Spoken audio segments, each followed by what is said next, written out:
방금 전 다사다난했던 2018년도 이제 막 지나고 2019년 우리가 한 번도 살아보지 못한 새해가를 맞게 되었습니다. 지난해 시작을 곰곰이 생각해 보면 막 전쟁이 일어날 것 같은 그런 무거움 속에 시작이 되었다가 평창 동계올림픽을 기점으로 화해 분위기가 조성되나 하더니 지난 4월 27일 판문점에서 극적으로 남북 정상이 만남이 성사되면서 이제 곧 통일이 될 것 같은 그런 감동도 맛본 그런 경랑의 한 해였습니다. 그러나 아직도 갈 길은 멀어 보입니다. 우리 의지만으로 통일이 되는 것이 아니기 때문입니다. 당사자인 우리와 북한뿐만 아니라 주변 나라들의 이해관계까지 복잡하게 얽혀 있는 것이 오늘 우리 시대 우리의 사정 아닌가요? 이제는 사실 나라의 문제뿐만 아니라 우리의 개인의 삶도 저는 마찬가지라고 생각합니다. 우리 자신의 성실과 열심만으로 다 되는 시대가 아니라는 것입니다. 우리 주변의 기업들의 환경, 또 주변 나라들의 정세, 또 우리 자신의 상태 등 세상을 살아가는데 우리 인생길이 수많은 변수들에 둘러싸여 있다, 이런 생각이 들지 않나요? 오늘 우리가 읽은 다윗의 시대는 평화롭기 그지없어 보입니다. 그런데 이런 평화가 하루아침에 우연히 온 것일까요? 이런 평화가 오기 전 다윗의 삶을 아마 여러분이 성경을 통해 익히 아시리라 생각합니다. 다윗이 왕이 되기까지 이스라엘은 주변 나라들과의 전쟁으로 바람날 잘 날이 없었습니다. 더군다나 이 다윗이 극적으로 골리앗을 무찌르고 일어나자마자 이 사울 왕의 시기와 미움으로 다윗은 하루아침에 영웅에서 쫓기는 도망자의 삶을 살아야 했습니다. 사울 왕이 죽고 다윗을 왕으로 추대한 유다 지파와 몰락해 가던 사울 왕가를 지탱하던 나머지 지파들로 잠시 나라가 분열되었다가 하나의 통일 이스라엘이 되고, 그리고 그 이스라엘의 2대 왕으로 추대되는 그 이야기가 바로 앞에 이야기입니다. 그리고 다윗이 자기가 살던 성으로 하나님의 언약궤를 들여오고, 그리고 그것이 너무나 기뻐서 옷이 내려가는 줄도 모르고 춤추며 환호했던 그런 장면이 사무엘하 6장에 있는 내용입니다. 다윗 시대의 이 평화, 도대체 언제 무엇으로 왔을까요? 오늘 본문 1절은 그것을 이렇게 설명하고 있습니다. 여호와께서 주의 모든 원수를 무찌르사 왕으로 궁에 평안히 살게 하신 때. 사실 이 사무엘하 7장 1절에 다윗의 이야기로부터 시작할 것 같은데, 오늘 본문에 보면 여호와께서 라고 이렇게 시작되는 것이 제 눈에 의아할 정도로 새롭게 보였습니다. 다윗이 용맹하게 잘 싸워서 얻은 평화가 아니라는 것입니다. 여호와 하나님께서 다윗 주위의 모든 원수를 무찌르시고 다윗 왕으로 하여금 궁궐에 평안히 살도록 인도해 주셨다, 성경은 이렇게 말하고 있습니다. 이 생각은 성경의 기록이기도 하지만 전적으로 다윗의 생각이기도 했습니다. 오늘 본문 2절은 자신의 성공 뒤에 함께 하셨던 하나님에 대한 다윗 왕의 고마움, 미안함, 그리고 불편함 등이 표현된 그런 내용 아닌가요?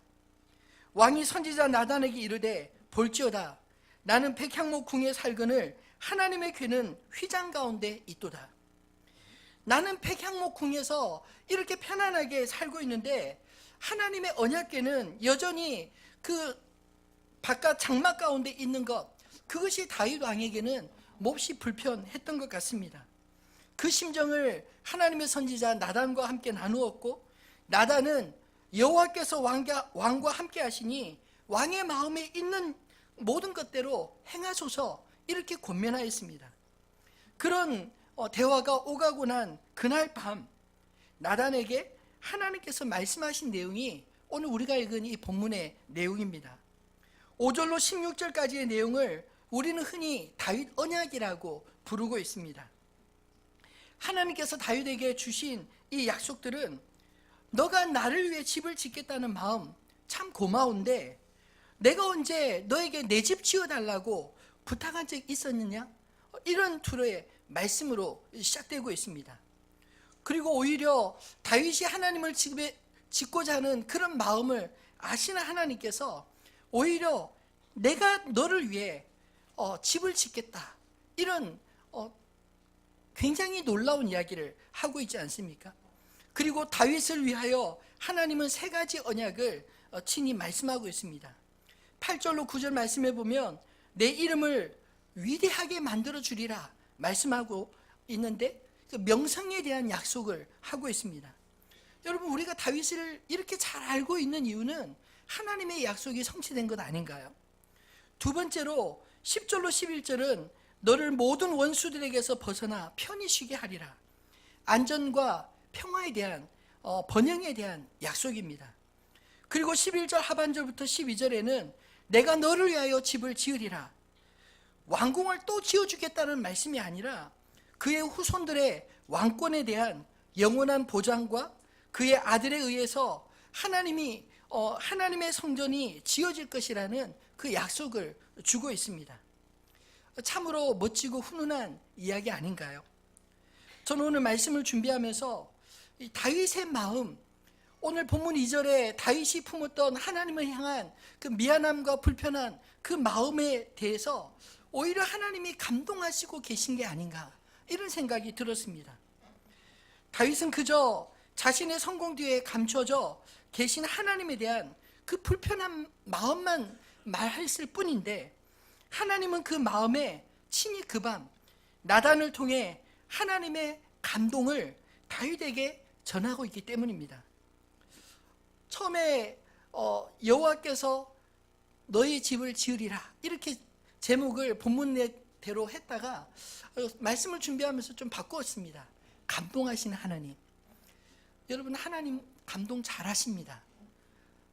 여러분이 하나님 앞에 좀 감동을 드리는 그런 삶을 오늘 2019년에 그렇게 사시기를 주님의 이름으로 축원합니다. 그렇다면 하나님은 무엇에 감동하실까요? 우리가 어떻게 하면 하나님을 감동케 할 수 있겠습니까? 저는 오늘 말씀을 묵상하면서 다윗에게 말씀하신 하나님이 감동하신 포인트를 두 가지 찾아보았습니다. 첫 번째로, 하나님은 하나님 자신을 잊지 않고 기억하는 것만으로도 감동하시는 분이십니다. 여러분, 다윗의 위대함이 무엇일까요? 다윗의 위대함을 많이 이야기할 수 있겠지만, 저는 오늘 말씀을 묵상하면서 다윗이 전쟁에 승승장구하며 평화가 조성된 그 시기에 자신을 위해 친히 싸워주신 하나님을 기억하고 있는 이 장면이 바로 다윗의 위대함이 아닌가 하는 생각이 문득 들었습니다. 어쩌면 너무나 당연해 보이지만요, 근데 실제로 우리가 힘들고 어려운 시절 하나님을 찾던 그런 사람들도 그들의 문제가 해결되고 또 하는 일들이 다 잘되고 승승장구하면 오히려 정말 하나님의 은혜로 잘되고 난 이후에는 하나님 잊어버리는 사람들 실제로 참 많이 있지 않나요? 요즘 우리가 살고 있는 이 시대가 딱 그렇지 않습니까? 힘들고 어려운 옛날을 추억해 보면 사실 교회들마다 기도들이 얼마나 뜨거웠는지 모릅니다. 제가 어린 시절 이 곳곳에 이 부흥의 포스트들이 얼마나 많이 붙여져 있었던지 그 부흥의 포스트들이 생각날 정도입니다. 근데 그렇게 부흥의 포스트들이 붙여져 있으면 우리 교회 아니고 이웃 교회여도 그 부흥의 포스트만 보고 교회들마다 얼마나 사람들이 많이 모여 은혜를 사모하고 하나님 앞에 예배드리고 기도했는지 그 추억들을 가지고 있습니다. 근데 요즘은 어떻습니까? 경제적으로 어려움들이 어느 정도 해소되고 또 넉넉해지고 나니까 교회가 점점 기도 소리가 잦아들고 있지 않나요? 점점 비어져 가고 있지 않습니까? 주일에 하나님의 전을 사모하며 나오기보다 야외로 해외로 여행하는 사람들이 또 얼마나 많아지는지 모르겠습니다. 사실 절박할 때보다 평안할 때 하나님을 기억하는 것이 결코 쉽지 않다, 이 말씀을 드리고 싶은 것입니다. 그러나 오늘 본문에 보면 다윗은 전쟁에서 승승장구하고 자신의 정적들이 다 사라지고 왕권이 확고해지는 그런 평화로운 시기에 자신에게 주어진 이 평화가 누구로부터 왔는지 그 사실을 잊지 않고 기억하고 있었다는 것입니다. 오늘 본문보다 앞에 이 다윗이 자신의 왕궁을 지어진 그 이야기를 이 사무엘하 5장 11절로 12절에 이렇게 소개하고 있습니다. 한번 같이 읽어볼까요? 두로왕 히람이 다윗에게 사신 그들이 다윗을 위하여 집을 지으니 다윗이 여호와께서 자기를 세우사 이스라엘 왕으로 삼으신 것과 그의 백성 이스라엘을 위하여 그 나라를 높이신 것을 알았더라. 아멘. 다윗이 점점 흥왕해지자 이스라엘 백성들이 자기 집을 지은 게 아니라 이웃나라 이 드로 왕 히람이 그 일꾼들을 보내고 재료들을 보내서 이 다윗 왕을 위해 집을 주었다고 말하는 것입니다. 근데 다윗은 그렇게 집을 지어질 때 그 순간 무엇을 깨달으냐면 방금 읽었던 12절에 여호와께서 자기를 세우사 이스라엘 왕으로 삼으신 것과 그의 백성 이스라엘 위하여 그 나라를 높이신 것을 알았더라. 하나님께 모든 것에 영광을 돌리고 이 모든 것이 하나님께로부터 온 것이구나, 이 사실을 깨달았다, 이렇게 말하고 있는 것입니다. 오늘 본문 2절에 다윗이 백양무국에 살면서 하나님의 언약궤는 장막에 있는 것을 불편해하는 이유가 바로 자신의 이 평강이, 이 성공이 하나님께로부터 왔다는 것을 그가 분명히 알고 있었기 때문에 그런 불편한 마음을 갖게 된 것 아닌가요? 다윗의 이런 마음을 하나님도 아셨습니다. 그래서 다윗과 나단의 대화를 들으시고 그 밤 하나님이 친히 그들의 대화에 참여하시고 계신 것입니다. 하나님의 이 응답은 다윗이 하나님의 성전을 지으려고 마음먹은 때에 하나님 자신의 뜻을 분명하게 밝히신 것입니다. 여러분, 하나님은 우리의 마음도 아시고 심지어 우리가 누군가 나누는 대화들도 들으시며 또 자신의 뜻을 분명하게 말씀하시는 살아계신 하나님이신 줄을 믿으시기를 바랍니다. 하나님께서 다윗에게 주신 이 말씀들은 놀랍게도 다윗이 지을 하나님의 집에 대한 이야기가 아니라 하나님이 다윗을 위해서 지을 다윗의 집을 이야기하고 있습니다. 다윗은 하나님의 집을 지어 그 은혜를 갚고 싶은 마음이 간절했는데 하나님은 오히려 다윗이 하나님의 은혜를 기억하는 것만으로도 크게 기뻐하며 다윗을 위해 그의 명성과 안전과 후대로 이어질 그 기업이 영원 무궁할 것을 약속하고 있습니다. 여러분, 우리는 자주 하나님을 위해 내가 이렇게 열심히 일해도 되나? 내가 이렇게 열심히 일해도 하나님은 알아주시기는 할까? 이런 서운한 마음이 들 때가 종종 있지 않으시나요?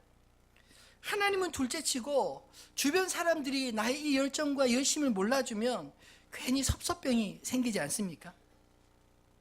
근데 오늘 말씀을 보면 우리가 하나님을 위해 일하는 것이 아니라 하나님이 우리를 위해 친히 일하신다는 이 말씀이 참으로 놀랍지 않으신가요? 다윗의 평화는 다윗이 잘해서만 주어진 평화가 아니었습니다. 하나님이 그와 함께 하시고 하나님이 그와 함께 싸우셔서 찾아온 평화였습니다. 요즘 자신의 노력과 열심만으로 성공하기가 얼마나 힘들다는 것 여러분 느끼고 계시지 않나요? 인간 개인의 일생뿐 아니라 우리가 살아가는 이 세상의 역사 속에는 우리들이 어쩔 수 없는 그런 변수들이 너무나 많이 있습니다. 그것을 사람들은 우연으로 혹은 행운과 불행으로 생각하고 말할지 모르지만 성경은 분명히 말씀하시기를 세우기도 하시고 패하기도 하시는 하나님이 계시다, 이 말씀을 하고 있지 않나요? 전쟁의 승패 역시 무기와 전술에만 용맹한 군사들에게만 달려있는 것이 아니라 전쟁은 여호와께 속하였다, 성경은 그렇게 말씀하고 있지 않습니까? 그리고 중요한 것은 그 모든 하나님의 역사를 다윗은 잘 알고 잊지 않았다는 것에 있습니다. 하나님이 감동하시는 것은 바로 이 부분 때문입니다.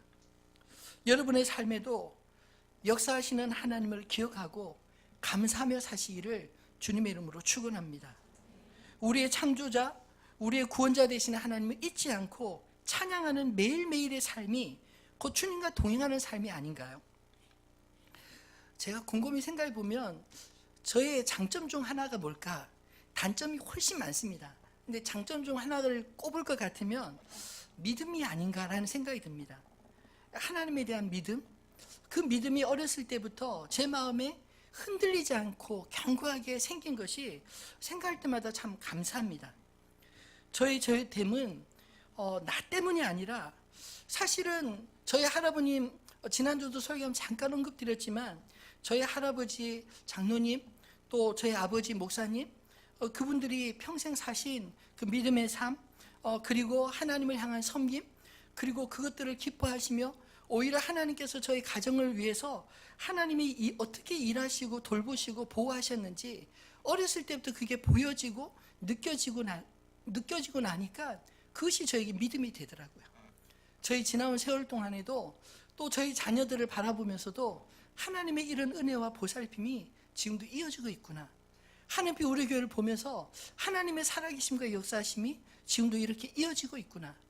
앞에서도 영상을 보면서 우리 자녀들의 그 예배하는 모습, 뛰어노는 모습, 그런 모습들 볼 때 설레이지 않으셨나요? 제가 개척하면서 그런 기도들을 드렸는데 이것들이 하나님 안에서 이렇게 성실하게 이루어지는 모습을 보면서 하나님을 향한 그 믿음, 하나님은 결코 배신하지 않으신다. 이 사실을 깨닫게 됩니다. 여러분, 다윗은 하루아침에 왕이 된 사람이 아닙니다. 수많은 고난과 죽음의 고비를 보호하시고 함께 하시는 그 하나님이 그와 동행하셔서 그 하나님이 친히 맡기신 이스라엘의 목자가 된 것입니다. 이처럼 고난의 시간뿐 아니라 평안할 때에도 하나님의 은혜를 잊지 않고 동행하는 하나님의 마음에 감동을 주는 저와 여러분 되시기를 주님의 이름으로 축원합니다. 두 번째로 하나님 나라를 구하는 삶, 그것이 하나님 앞에 감동되는 게 아닐까요? 다윗의 이 성전 건축을 위한 마음은 어떤 것이었을까요? 다윗은 이스라엘의 2대 왕이었지만 오늘 말씀을 묵상하면서 다윗도 왕이지만 다윗 외에 또 다른 왕이 있다는 사실을 발견했습니다. 그분은 다름 아닌 하나님이십니다. 사실 왕은 누가 임명하나요? 사람에 의해서 세워진 것 같지만 이 다윗의 왕이 되는 과정을 보면 다윗보다 더 크신 분이 이 다윗을 택하시고 그에게 기름 부으시고 그가 왕이 되도록 하셨다는 것 우리 잘 알고 있지 않습니까? 더 큰 왕이 한 지역의 왕을 임명하는 것 아닌가요? 사무엘을 통해 어린 목자 다윗에게 기름 부으시고 왕으로 미리 지명하신 하나님에게 다윗은 이미 왕이었습니다.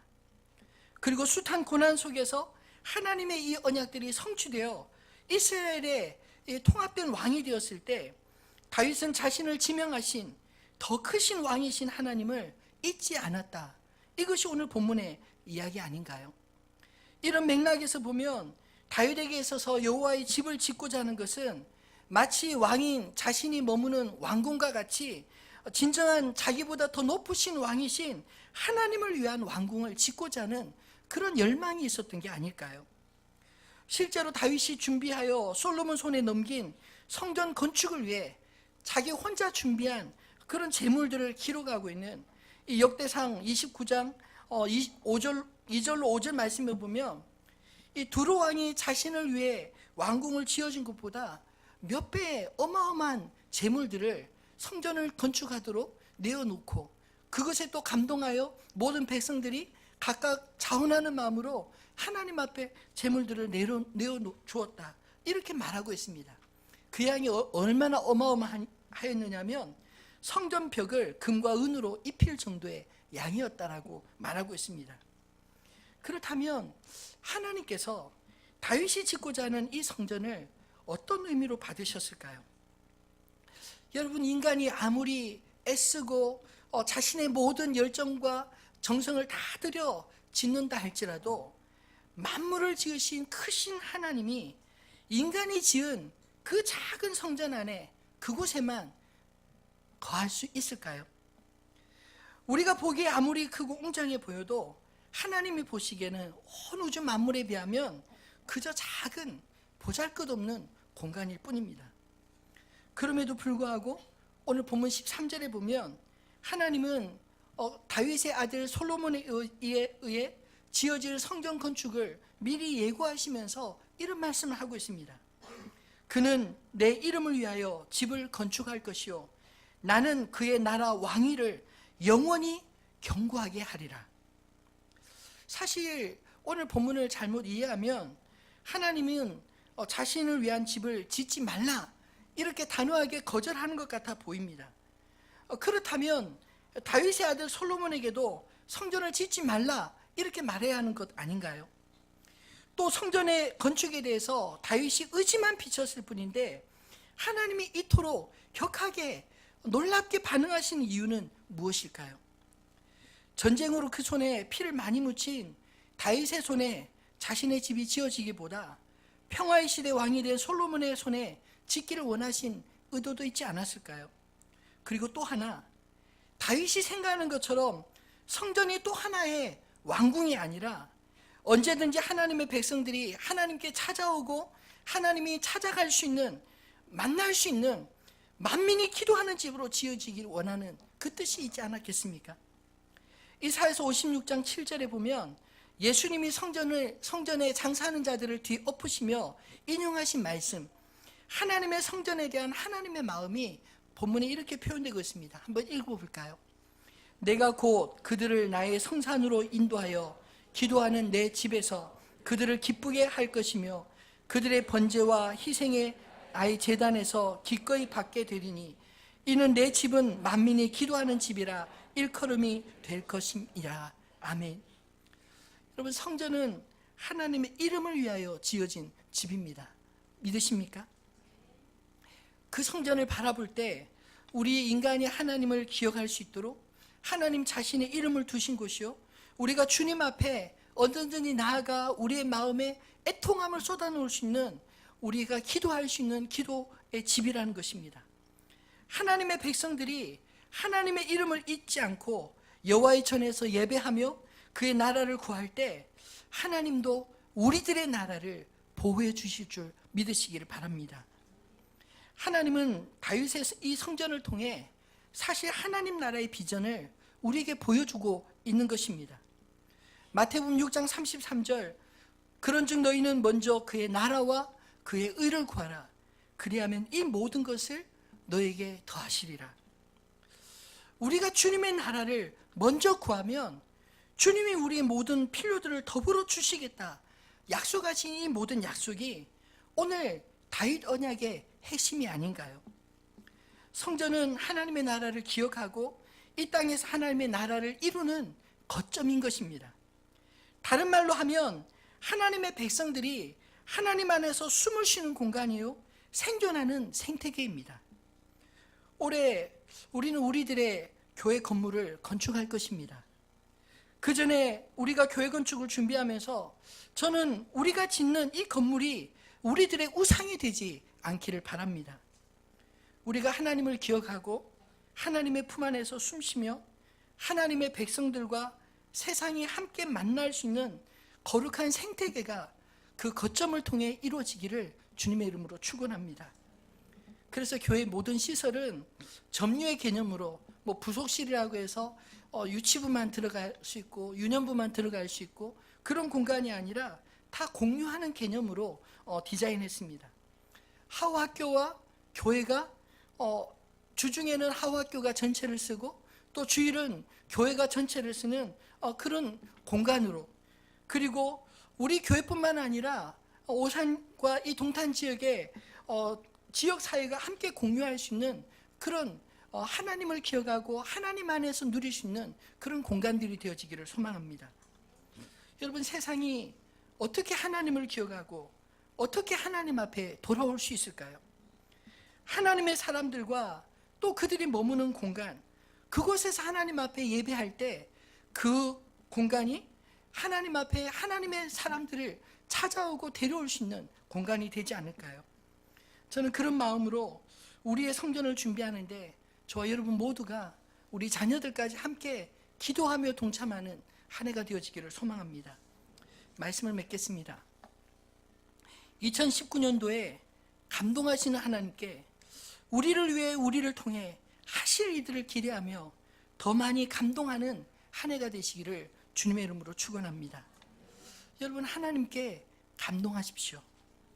내가 주님을 위해 일하는 것 같아도 사실은 하나님이 나를 위해 일하심을 믿으시기 바랍니다. 제가 이 말씀을 준비하는데 문득 이런 생각이 들었어요. 마치 이 마음이 부모가 자식을 대하는 마음이 아닐까라는 생각입니다. 자식은 사실 부모를 위해서 마음을 크게 써도 다 하지 못합니다.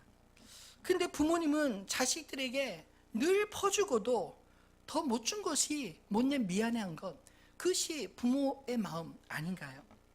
오늘 다윗에게 말씀하시는 하나님의 마음도 그렇지 않을까요? 다윗은 그저 자신의 마음을 하나님 앞에 조금 보여줬을 뿐인데 하나님은 그것에 대해 감동하시면서 하나님은 다윗이 구하지 아니한 그의 이름의 명예와 그리고 그의 인생 가운데 평강과 그리고 무엇보다 그의 후대에 하나님이 그의 기업을 영원히 보존하시겠다, 이런 놀라운 약속을 주고 있지 않습니까? 여러분, 다윗이 마음만 먹어도 감동하시는 그 하나님을 저 여러분이 좀 감동했으면 좋겠습니다. 다윗 역시 하나님의 응답에 감동한 사람이었습니다. 비록 자기 시대에 하나님의 집을 짓지 못했어도 그는 하나님의 성전을 짓기 위해서 그 마음으로 열심히 준비하였던 사람이었습니다. 역대상 29장 13절로 17절에 보면 이 역대상 마지막 장인데 이 성전을 준비하기 위해서 온 백성들에게 함께 독려하고 그리고 하나님 앞에 지어드린 시가 기록되어 있습니다. 그 시를 한번 같이 읽어볼까요? 우리 하나님이여, 이제 우리가 주께 감사하며 주의 영화로운 이름을 찬양하나이다. 나와 내 백성이 무엇이기에 이처럼 즐거운 마음으로 드릴 힘이 있었나이까? 모든 것이 주께로 말미암아 싸우니 우리가 주의 손에서 받은 것으로 주께 드렸을 뿐이니이다. 우리는 우리 조상들과 같이 주님 앞에서 이방 나그네와 거류민들이라. 세상에 있는 날이 그림자 같아서 희망이 없나이다. 우리 하나님 여호와여, 우리가 주의 거룩한 이름을 위하여 성전을 건축하려고 미리 저축한 이 모든 물건이 다 주의 손에서 왔사오니 다 주의 것이니이다. 나의 하나님이여, 주께서 마음을 감찰하시고 정직을 기뻐하시는 줄을 내가 아나이다.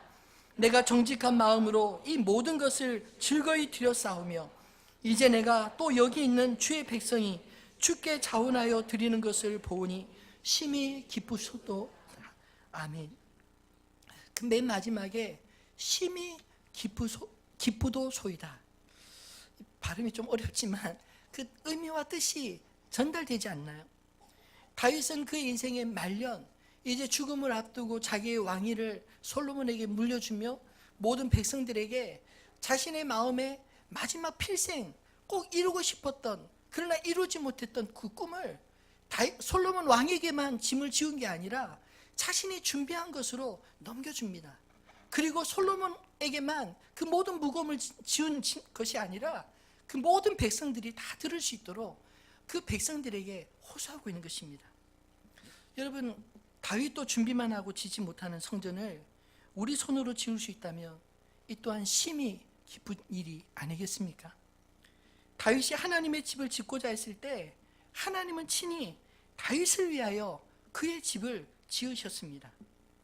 오늘 저는 이 다윗의 언약이 다윗의만의 언약이 아니라 다윗에게 약속하신 하나님이 영원 동일하신 우리 하나님이시라는 사실을 오늘 성경은 우리에게 말씀하고 있다고 믿습니다. 여러분, 다윗만큼 하나님을 사랑하시나요? 다윗만큼 하나님을 기억하고 하나님의 나라를 구하며 사십니까? 그러면 다윗에게 응답하신 하나님이 오늘 우리의 삶에도 다윗처럼 역사하고 응답하실 줄로 믿습니다. 하나님은 동일하신 분이십니다. 우리가 다윗같이 않음이 문제가 아닌가요? 우리 안에 주님을 향한 마음, 그 마음들 하나하나가 모여져서 주를 향한 예배가 되고 찬송이 되어 주님의 거룩한 나라로 빚어가는 저와 여러분 되시기를 주님의 이름으로 축원합니다. 우리 권영찬 전도사가 지금 전도사이지만 평신도로 저에게 처음 왔을 때 제가 신방 갔는데 그런 이야기를 하더라고요.